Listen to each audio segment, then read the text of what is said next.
Greetings, fellow conspirators. It is I, LG Grande, the new number 6, the G-Man with my G-plan, looking for the golden Ann, and I got to take it to the tan van and find that guy, Dan. Yeah, that's the plan. Remember that? Or was Stan the man? One of them was a cop and one was the guy that the guy was looking for in that Sesame Street. So that was a great skit. I really enjoyed that. Of course, those were the days when I was innocent and I didn't know that Sesame Street was partially funded by money that was ripped off from my parents. But hey, ignorance is bliss, right? Hey, thanks so much for joining me on another Liberty Conspiracy video. Find us, of course, at YouTube, as long as they allow us to stay there. And it is Liberty Conspiracy. We are also at BitChute. I am at Guard Goldsmith on Twitter. And our Facebook group is still extant. So you can find Liberty Conspiracy on Facebook as well. Thank you so much, everybody, for the great positive responses to what we've been doing here. And I do have a couple messages on the backside of Twitter that still require me to respond. I think I've gotten to all but 2. So if you haven't received a message back from me, I'll be writing to you very, very soon. And thank you so much. And I also want to mention, in thanking you, this enthusiasm and encouragement is absolutely fantastic. And what I'm hoping to do is incorporate you as fellow conspirators. And I have a couple ideas that I think could be very, very cool. I'm going to be sharing those with a number of other pro-liberty YouTubers as we get around. I'm going to be talking with Liberty Doll about this idea. And I'm going to be approaching you as well. If you've got a camera on your phone, this is not something that would require anybody to do any protests or anything like that. That's a separate thing. This is just informational, historical stuff that could, I think, be very, very interesting and a lot of fun to add to the Liberty Conspiracy. So I'll tell you about that idea later. And I'll get to the news and knowledge portion of the program in just a minute. Just as a preview, however, I do want to mention to you that I'm calling it news and knowledge right now. I think I've sort of organically fallen on that idea because typically what I try to do and have always tried to do on talk radio as well is when I give the daily updates on the news in talk radio, or if I come on and do a new video here at Liberty Conspiracy with updates on the news, I always try to derive some long-standing lesson from it. I call it intellectual ammunition. And one of the key things that I think is very important is to not just inflame people, but to give them something that they can take with them and apply that particular scholarship or erudition or understanding to future instances that are similar to this breaking news story. So, for example, if I'm talking about a news story, I'll draw out what is the constitutional aspect of this? What is the economic aspect of this? What's the philosophy underlying all this? And then you can take that with you. So maybe I'll talk about something from Aristotle and constitutions, or I'll talk about something about Socrates or Plato, or I'll talk about Thomas Aquinas or John Locke and draw out some of the areas where they were maybe right and perhaps incorrect, and some of those portions of their thinking that have influenced others down the line and led to some problems. Perhaps we'll talk about a president and where the president did something wrong, or a judicial decision in American jurisprudence that ended up screwing up things constitutionally on that level. Or I'll talk about the Articles of Confederation, or something about fiat currency or fractional reserve banking, or subjective marginal utility theory in economics. All these types of things are the types of things that are applicable at any time to various stories and not just to one particular story that will fall by the wayside. I think a lot of times when people watch videos on YouTube, they'll see the headline of something and they'll say, oh, that's an old story. You know, I'm not going to watch that one. So what I want to try to do is, yeah, we want to cover these stories, and I think, you know, they can be called flash in the pan stories, but they are important. You know, we're communicating with each other because we care about our neighbors' rights. And when these things happen, we cover these things. We're setting off alarm bells. But as time goes along, new alarm bells come up. So if we can derive some lessons from the old stories, or the stories we're covering now that become old stories, and split them off, I think that's important. So what I'm going to try to do at the end of every week is take at least a couple of those knowledge sections for the longer standing information and make those separate or perhaps take one particular story and amplify that over the weekend. So that's what I'm looking to do, and I hope you can help out.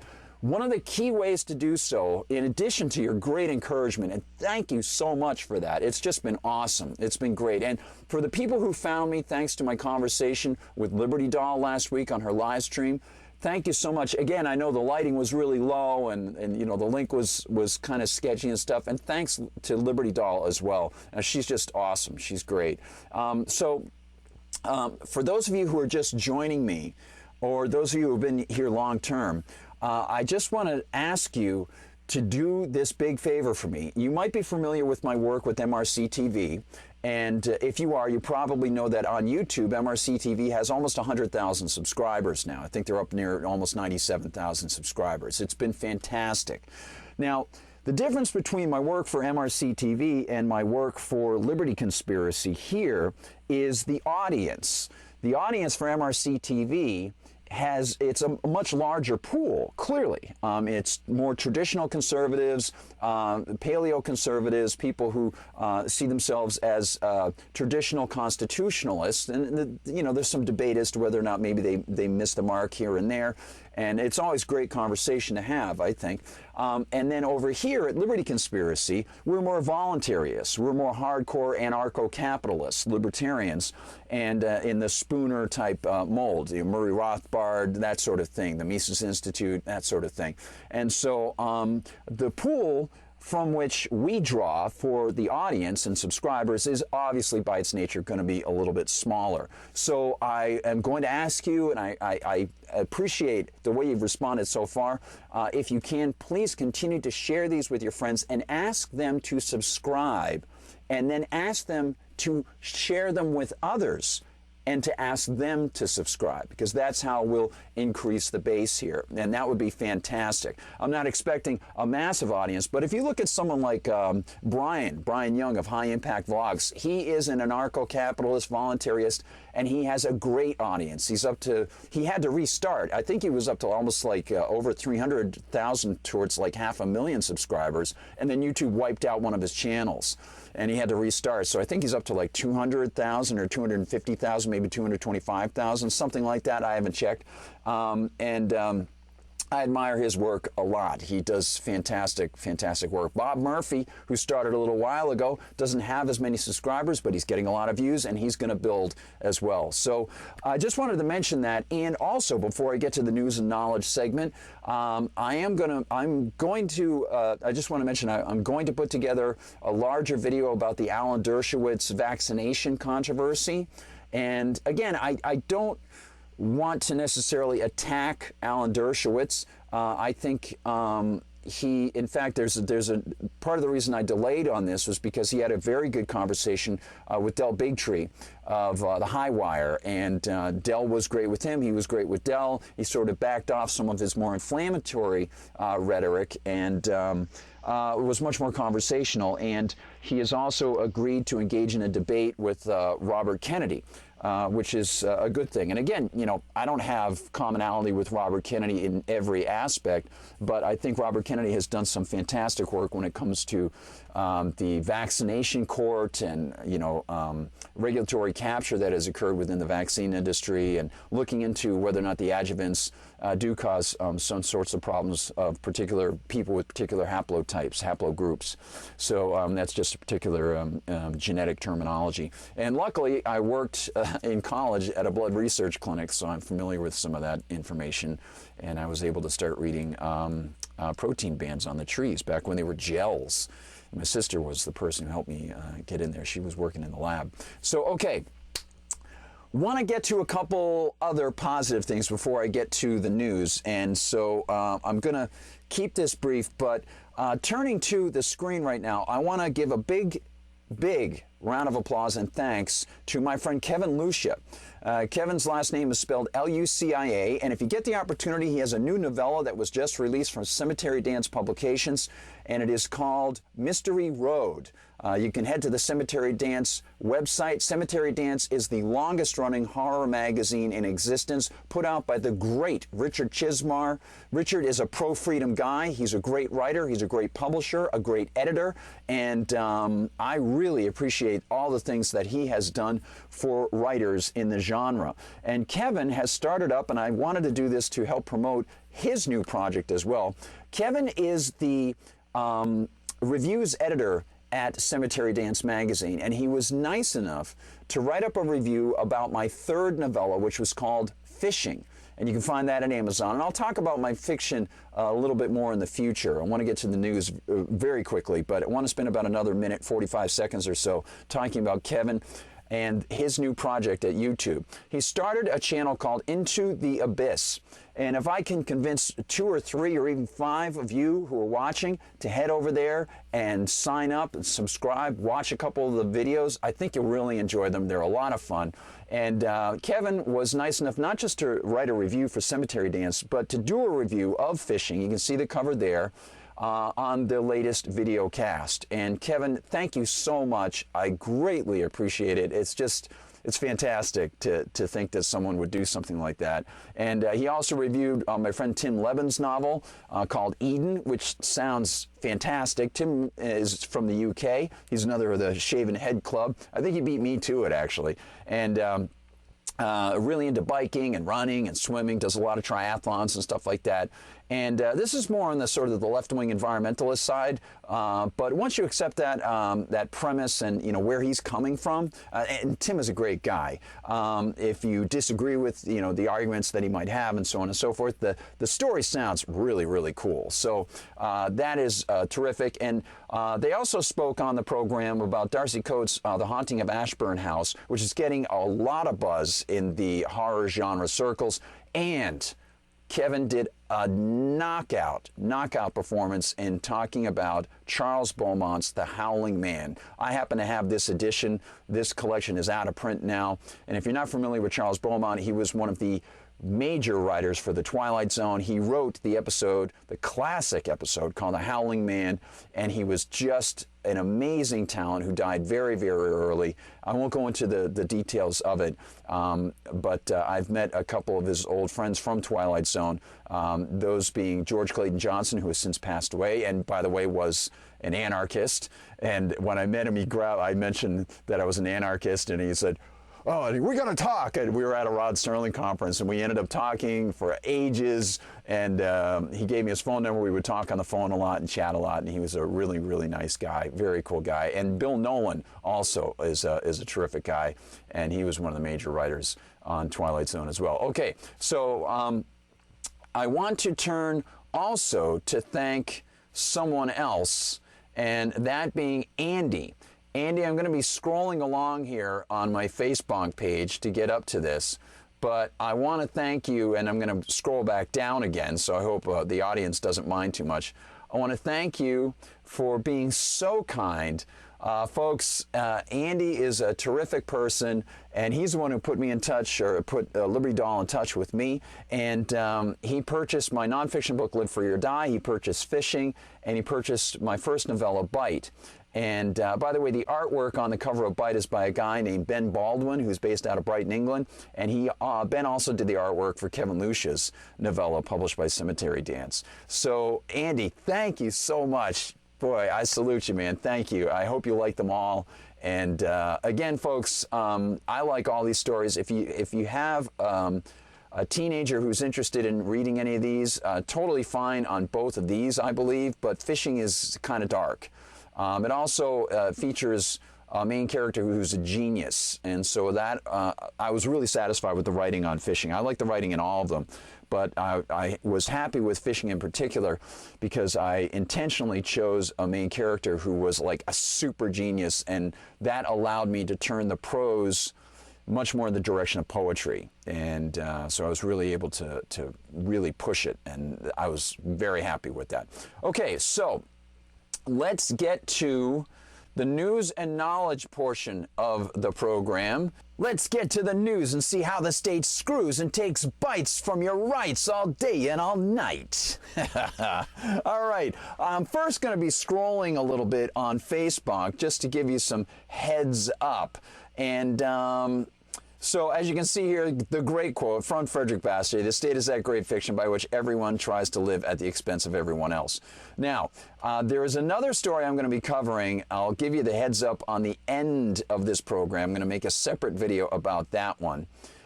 But here is the first story. We're going to talk first about Cowabunga crackdowns. This from Washington Examiner. Chicago begins fining churches for holding services deemed in violation of stay-at-home order. Unbelievable. And I'm going to run through these rather rapidly and give you some knowledge to take with you about this. If you aren't already aware of it, you probably already are. But in case people are just becoming familiar with the way the Constitution is supposed to work, anyway, on that level, the superficial level is the Constitution, in my eyes. You can go deeper and get to a real understanding of liberty if you go deeper than the Constitution and look at basic human ethics. But this one, the Rutherford Institute, is going to be representing this Chicago, one of the Chicago churches. So that's a big deal.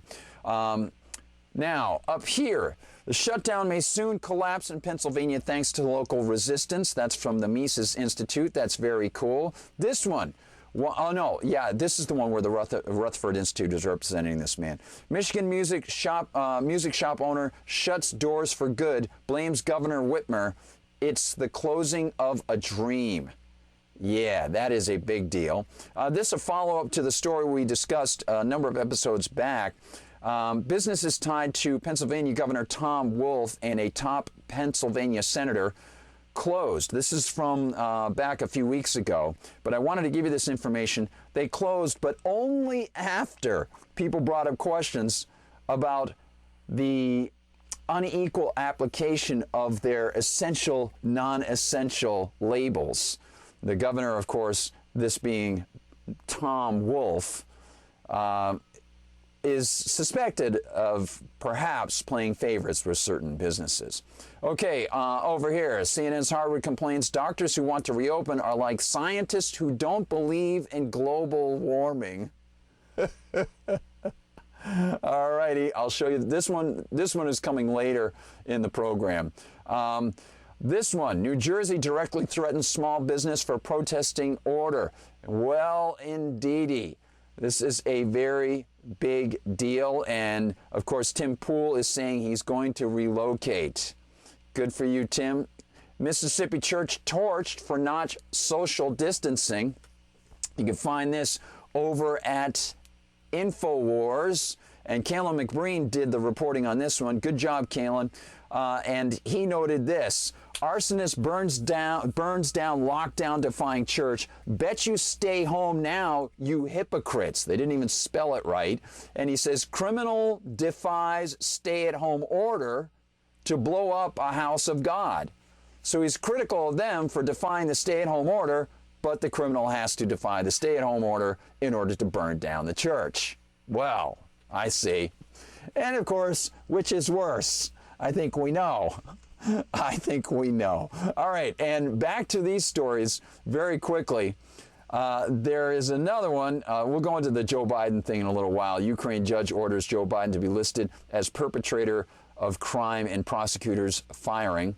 And that from the Geller reports. New York Times recoils at the predictable consequences of the mandatory, you-know-what, Cowabunga 19 precautions that it supports. Gee, what a shocker. And this one, I actually started to shoot a video last night, worked on it for about 3 hours, and then I just discarded it because it was taking too long. I started to go into this story. And I'm gonna share this again on Twitter. You can find it in my Twitter feed already. International proposals for warrantless location surveillance to fight Cowabunga 19. They go through a number of different countries and all the ways that they're cracking down on people's civil liberties. It's unbelievable. The Electronic Frontier Foundation did a great job on that. And the reason I'm going through Facebook and going through the headlines is because I really just want to cover some of these things quickly to give you a very quick overview on some of these Cowabunga 19 crackdowns. MRC TV, California sheriff says he won't enforce stay-at-home orders because he's too busy dealing with true criminals. Good for him. I know he's still drawing a salary through the state, and the state is, of course, an unsupportable organization that is funded through theft and coercion, but at least this guy is upholding the oath that he took. That is cool. Well, actually, we'll see. It depends on what he calls true criminals, because if he's talking about people who are dealing drugs, they're not true criminals in any way. There's the arsonist story from InfoWars. And, oh, great stuff from Jay Dyer, by the way.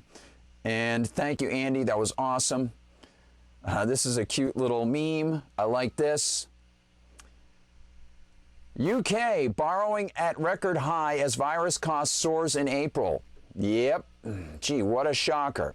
And this one, I just sent this over to some people I know who are in the publishing field to see whether or not they might be interested in publishing about this one. SpongeBob popsicles, anyone?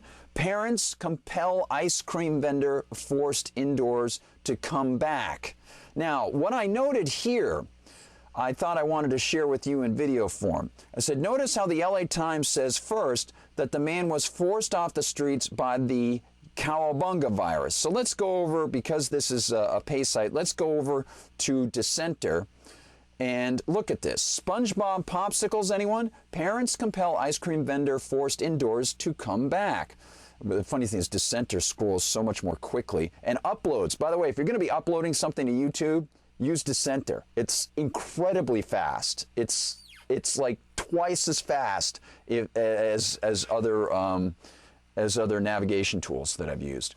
So anyway, you'll see here, this is some of the coloring story. You know, anybody who's taken a journalism class, they always say, you know, start with the human content, the anecdotal, and then get to the abstract into the story. Frankly, I skip over the first few paragraphs when I see that, because I don't really want to get into all the coloring. I want the factual information. So says here, for part of the year, the affable no-nonsense vendor studies electrical engineering, so on and so forth. But since January, he's been operating a business out of a cargo van he bought from a different ice cream seller who was stricken with cancer. During his third month of carting snow cones, and look at how they describe this. Again, the LA Times, they say the corona, you know what, the cowabunga virus, forced him into quarantine, and he had to tap into his savings. Yet the customers kept calling. Well, that's kind of strange, because as I noted, notice how the LA Times says first that the man was forced off the streets by the cowabunga virus. Yet anyone who knows about California's lockdowns knows that Governor Newsom forced the man off the streets, and cops would have cited, fined, and possibly arrested him and possibly confiscated his van. Then, deeper into the piece, the Times does acknowledge that as the state lockdown has eased, he was able to get back to work. But again, it's not that the state lockdown suddenly eased on its own. It's that the lockdown was a result of human action. What is wrong with these people? I mean, that's just basic. That's basic grammar and the knowledge of who is actually doing something. They say now he reopened for more than 3 weeks as the state lockdown has eased. It's just incredible the way they get away with this stuff. I mean, well, I'm calling them on it, so maybe there are a lot of other people who are calling them on it. Maybe they're not getting away with it. But, you know, the editor allows this to happen or puts this in here from the author. It's just ridiculous. By the way, here's Cemetery Dance's website if you want to take a look at Cemetery Dance. And, oh, yeah, here's Kevin. And there's the artwork, Kevin Lucia's book, Mr. Rhodes. Cemetery Dance Publications, great stuff from Cemetery Dance. Okay, then I want to move up to this one. Governor Wolf from Pennsylvania. Tom Wolf says Pennsylvania can't return to normal without foolproof vaccine. Well, then I guess they're never going to return to normal, because there is no such thing as a foolproof vaccine. That is a really stupid thing to say. And continuing on the scroll, I want to get up to this one. No, Georgians aren't callous racists for enjoying COVID reopenings. And some other bits of information that I'll give to you. Hydroxychloroquine rated most effective coronavirus, I said it, treatment, poll of doctors finds. Okay, and there's another one, headline, YouTube censors video with medical doctors saying hydroxychloroquine might help treat Cowabunga 19. All right, so with that stated, I want to now turn to a couple other stories. And so going to go to what I think is a big deal when it comes to the knowledge portion of this. We're going to talk about Cowabunga, the crackdowns, and things like that. And I just have to give a big thumbs up to Jim. Yeah, YouTube does suck, Jim. Well done. So I want to bring up a couple points about why the Cowabunga crackdowns are important. And for that, I'm going to turn to the Bill of Rights. And they're important as an opportunity to learn. Now, many people have discussed the closures of the churches. And just prior to Easter, I did a video for MRC TV mentioning that the way that these churches are being shut down, it would be illegal in many states to have conducted the Last Supper, because that was 12 people and joining Christ, and that is 3 over the limit. There's only supposed to be 10 in many places for these congregations. And I said, look, you got to choose. Is it going to be, God, or is it going to be the state? Which are you going to worship? To whom do you answer? And a lot of people said, oh, well, the Bible says, Christ said that you have to give supplication. You have to be answerable to the government, to the ruler. Christ didn't say that. The disciples said that. And some people say, well, if you look at Christ in his statement about render unto Caesar what is Caesar's, when he's outside the gate and he is asked, should people pay their taxes?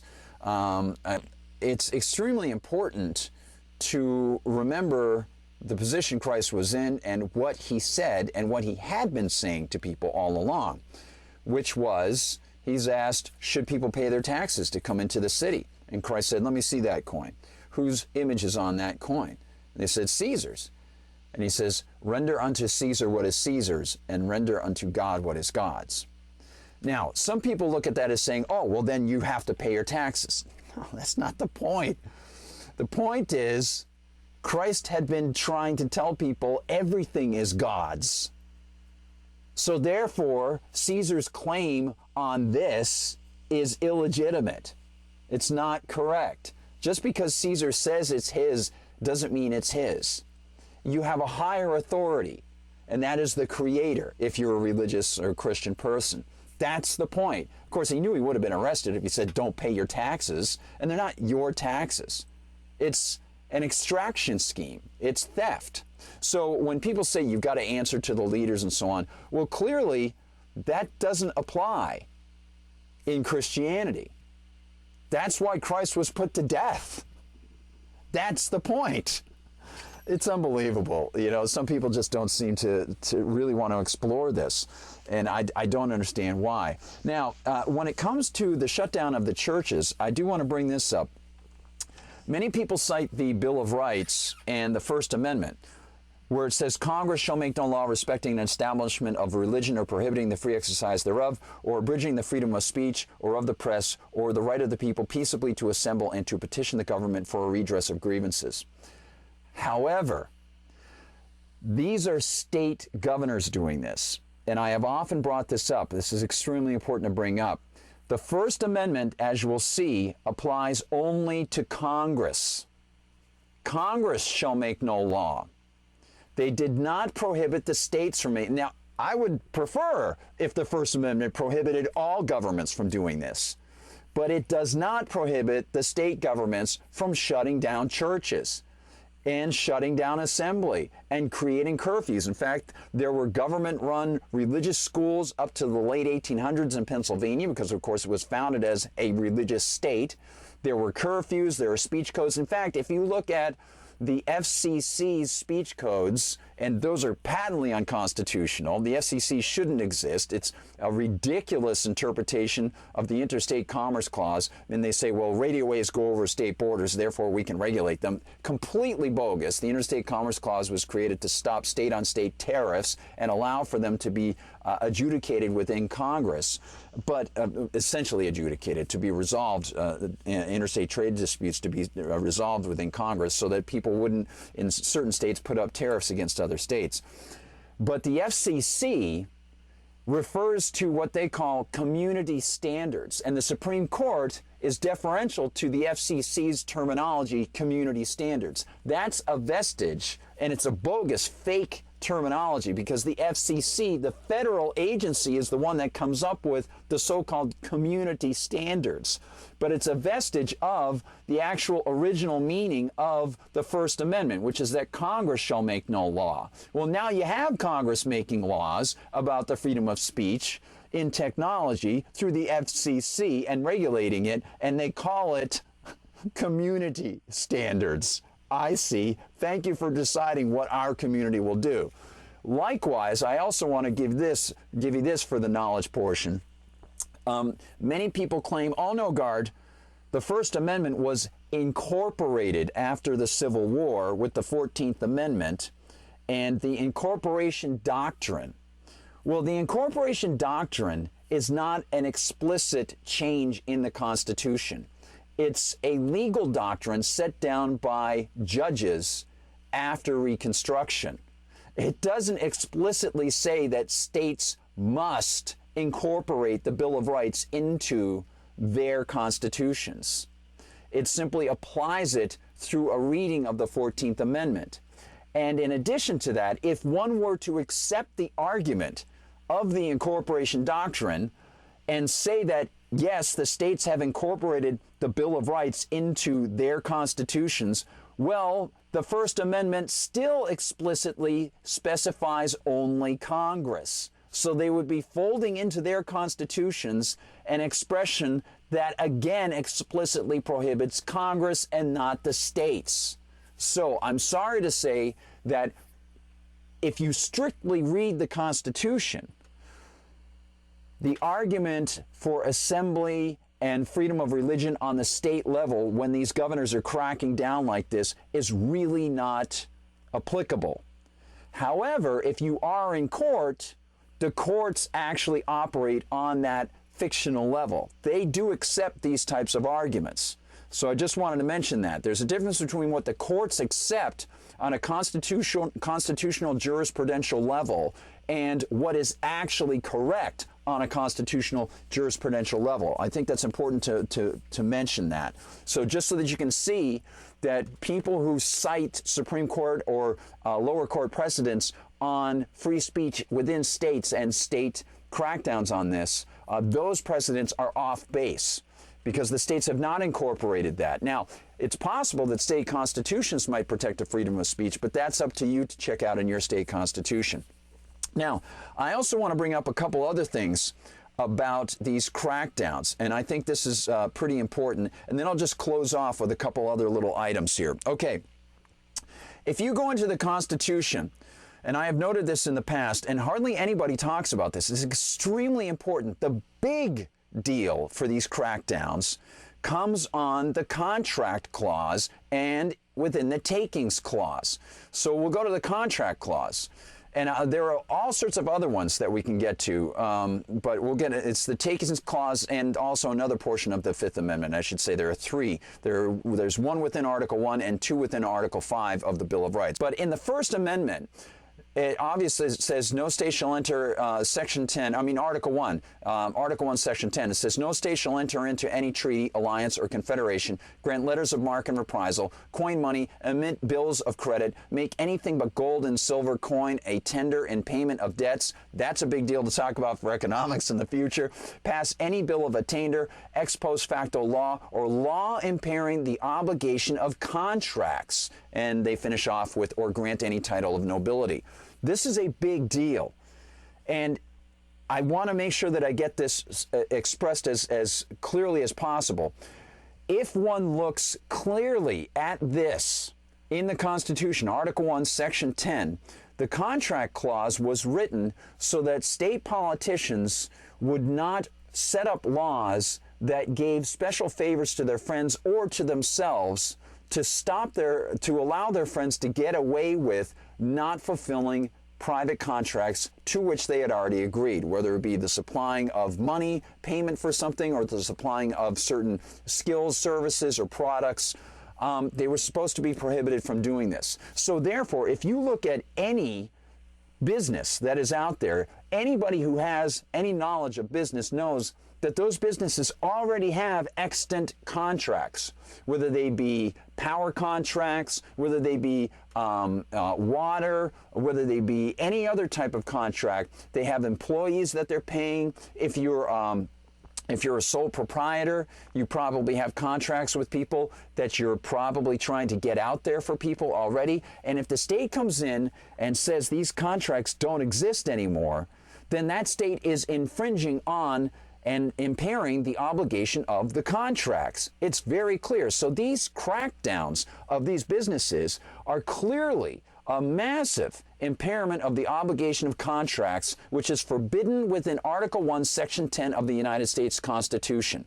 Second, and this has a bearing on something else that I'd like to discuss, a little book suggestion. There are two things.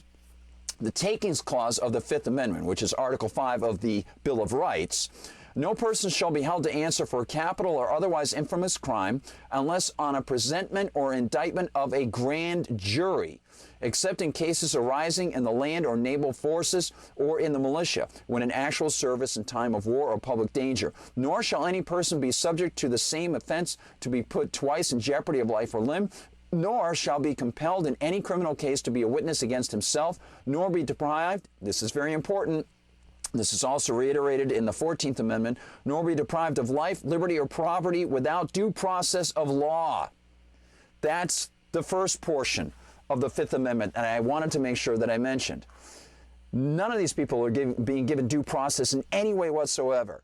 They're being shut down, and they're being deprived of their property.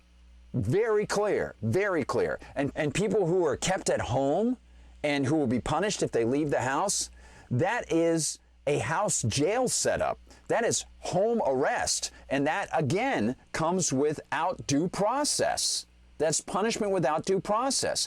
In addition to that, we get to the Takings Clause. Nor shall private property be taken for public use without just compensation. Very important. This goes to what University of Chicago law professor Richard Epstein put in his landmark book, Takings, as he spells it out, and I highly recommend that you pick up the book. It's a great book. He opens it with a description of John Locke's argument about natural rights and property. Now, Locke was a little messed up there, and he was inconsistent in his own views on property. In fact, you can see in there's stuff about spoilage that he gives. He has all these caveats on property, and I often put this up on a screen for students so that they can see it and they can use their intellect to start to say, oh, you know what, John Locke wasn't exactly right here. However, it is the basis for American jurisprudence and the American constitutional system. Locke's second treatise, written in basically 1678 or 1679. Very important that people understand that the argument about property is, I think, the Achilles heel of Lockean natural rights theory, because Locke says, in order to have your property protected, people come together to form governments. Well, which people? Who? What if I don't want that? You see, it's all force. It's just, he's giving an excuse for the mythological social contract. And if people do voluntarily come together, that is not a government. That's a business, okay? And that has nothing to do with the state.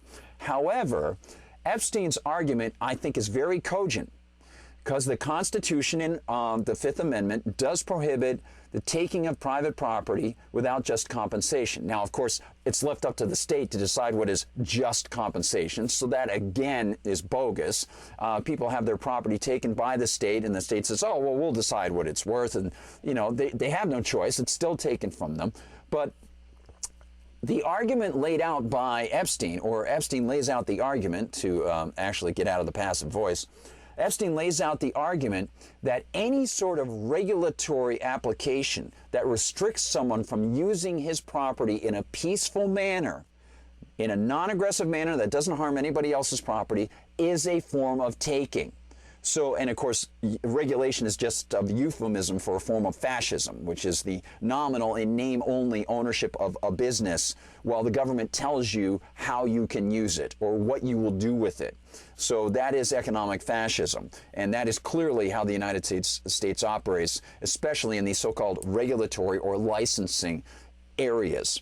So Epstein did a terrific job in cogently destroying the argument that regulation is totally innocuous. He says, no, it is a taking. And in this case, when people's businesses are being shut down, they are clearly having the opportunity to use their property taken from them, and they must be compensated. This is a very big deal, and I wanted to make sure I got that out to you, because and that's just part of what the Bill of Rights says about how these crackdowns are completely inappropriate. Now, finally, I want to talk to you a little bit about this. Cowabunga 19 data sharing with law enforcement sparks concern. And this one, you know what? I couldn't turn this into a separate video.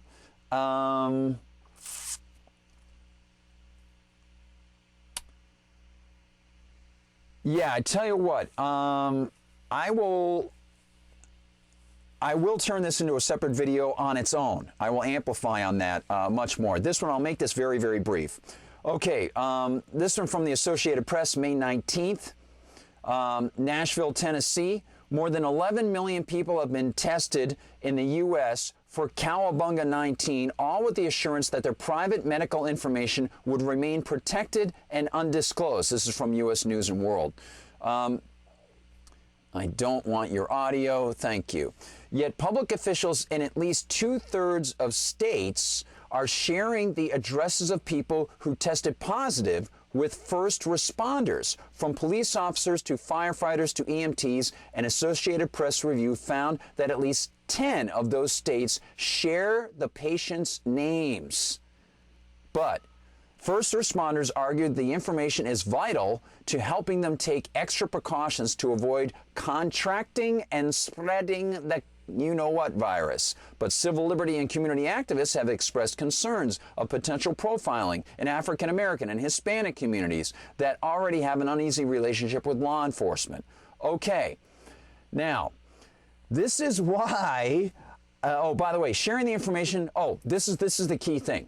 But I'll get to the, you can read it on the screen if you want to. I'll switch back. But this is why back in the 1990s, I tried to sound the alarm bell about HIPAA, the Health Insurance Portability and Privacy and Portability Act. I'll get to that in just a minute.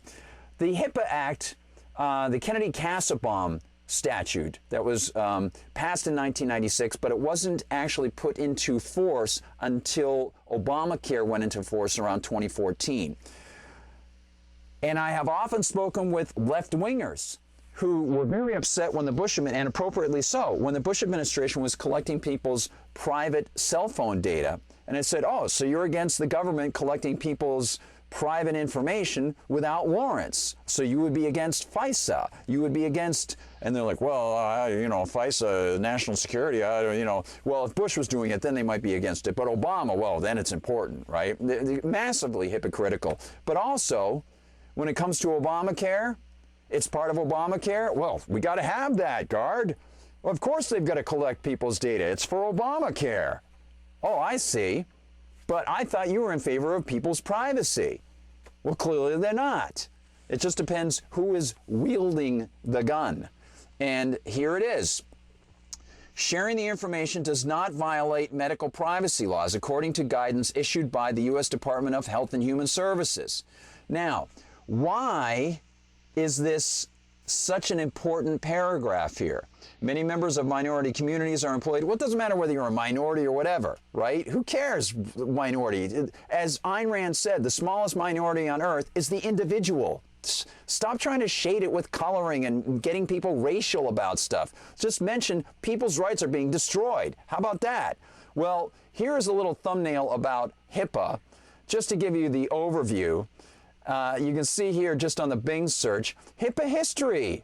Our HIPAA history lesson starts on August 21st, 1996, with the Healthcare Insurance Portability and Accountability Act, HIPAA, when it was signed into law. But why was the HIPAA Act created? HIPAA was created to improve the portability and accountability of health insurance coverage for employees between jobs. Oh, I see. Yeah, that was very constitutional, wasn't it? Oh, that's right. You don't have the power to do that in the Constitution. And again, it is a misreading of the Interstate Commerce Clause, because they're saying, well, health insurance businesses, they pick up health insurance and this could affect interstate commerce, so therefore we're going to regulate it. And the businesses, the health insurance businesses do business over state borders, so we're going to regulate it. No, absolutely wrong. And if you get my book, Live Free or Die, and thank you, Andy, for showing that. That's the one that has the old man on the mountain, which collapsed in 2003 in New Hampshire, the great stone artifice in New Hampshire. Actually, it wasn't an artifice. It was it wasn't artificially made. It was a natural formation. But anyway, it collapsed. It looked like a profile of a man up in the mountains of New Hampshire, the White Mountains. But the key thing here is, if you're not familiar with HIPAA, the Health Insurance Portability and Accountability Act, the HIPAA Act basically said that if you want your health insurance and medical data shared from one doctor's office to another, the doctor's offices can't just do this with you. They have to get, they can't do this as part of their system. If you go there, they have to get your signature. Okay, well, that's something that you could ask for yourself. You don't need the government to command that they have to get your signature. That's up to you. It should be up to private contract between you and the medical facility that you're visiting. If they are going to do that and you don't want them to do that, then don't go. If they're going to do it and you want them to do it, that's cool. If they want you to sign over a document, that's totally cool. You can sign it. What the HIPAA thing did, because they could see that things were going digital, they knew about this, they knew what was going on, is it allowed the government to collect your medical data. And they called it privacy. A complete infringement and abridgment of the Fourth Amendment. A complete infringement of the Fourth Amendment. And they claim the power to collect your data. So in putting forward this act called a Pro-Privacy Act, it was the exact opposite of a Pro-Privacy Act. It was an invasion of your privacy, and it allowed the government, the federal government and the state governments, to collect your medical data. And that brings us over to what's going on now with Cowabunga 19 and the U.S. News and World Report headline, COVID, you know what, data sharing with law enforcement sparks concern. That's how it's happening. I tried to warn people about this stuff, and nobody pays attention. By the way, if you're a teenager and I'm not one who ever had to do this, and you had to take any sort of, you had to see the school psychologist or psychiatrist, or you had to take, any sort of, like Ritalin or anything like that, that's on your record. That's part of the HIPAA. It's in there, and it'll stay with you the rest of your life. And by the way, they'll use that for red flag laws, which is where I'm going to go at the end. Here is a little something I want to mention to you, and this we'll do in a future video. Look at this headline, okay? News about Oklahoma governor signs red flag law. This was my search.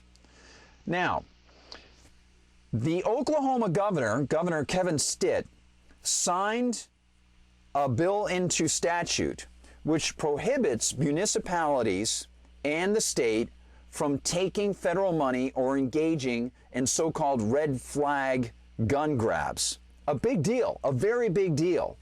It's a pro-Second Amendment, pro-rights, pro-Constitution statute, which they shouldn't even need in the first place, right? Clearly.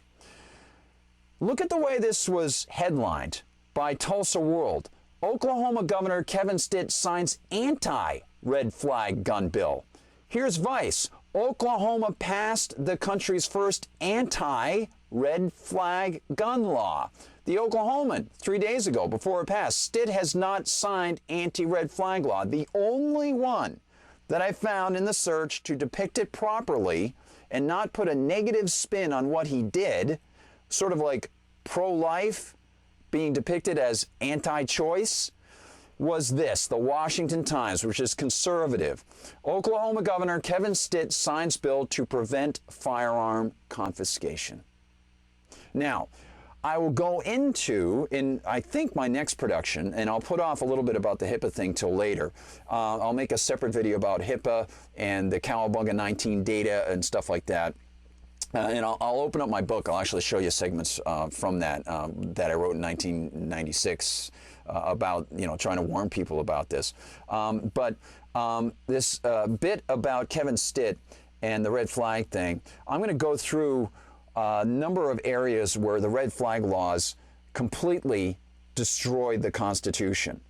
And it's not just the Second Amendment. This is a big deal. So I'll make a separate video about that, and I will do a separate video about Alan Dershowitz and his arguments.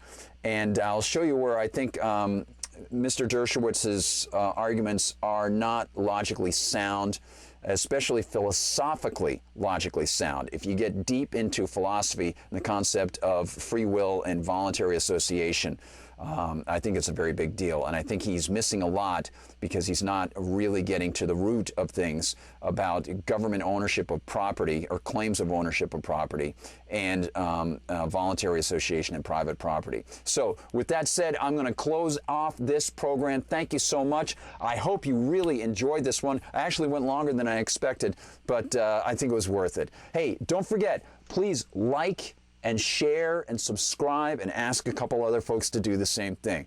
Until next time, be seeing you.